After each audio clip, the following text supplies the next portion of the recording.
Muhammad Hatta, lahir pada 12 Agustus 1902 di Bukit Tinggi, Sumatera Barat, adalah salah satu figur paling menonjol dalam sejarah kemerdekaan Indonesia. Sejak muda, Hatta telah menunjukkan kecerdasan luar biasa dan semangat nasionalisme yang membara. Pendidikan awalnya ditempuh di tanah kelahirannya, kemudian melanjutkan studi di Batavia. Pendidikan tinggi membawanya ke Belanda, di mana ia mendalami ilmu ekonomi di Rotterdam. Di sana Hatta tidak hanya menimba ilmu, tetapi juga aktif dalam pergerakan kemerdekaan. Ia bergabung dengan Indische Vereniging, organisasi mahasiswa Indonesia di Belanda, dan kemudian menjadi pemimpin Perhimpunan Indonesia. Melalui tulisan dan orasi, Hatta menyuarakan aspirasi kemerdekaan Indonesia di panggung internasional, menyoroti penjajahan Belanda yang tidak adil. Perjuangannya di Belanda tidak mulus. Ia pernah ditangkap dan dipenjara oleh pemerintah kolonial. Namun hal itu tidak menggoyahkan tekadnya.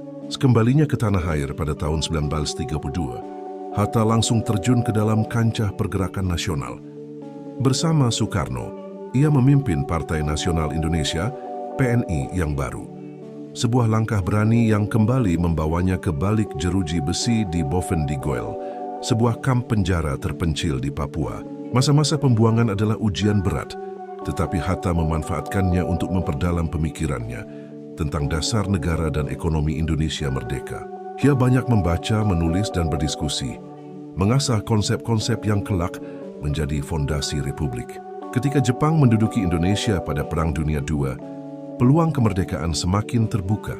Hatta bersama Soekarno memainkan peran kunci dalam mempersiapkan proklamasi kemerdekaan.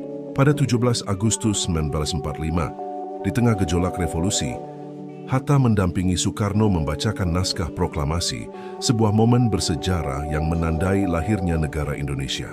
Setelah proklamasi, Hatta diangkat sebagai wakil presiden pertama Republik Indonesia.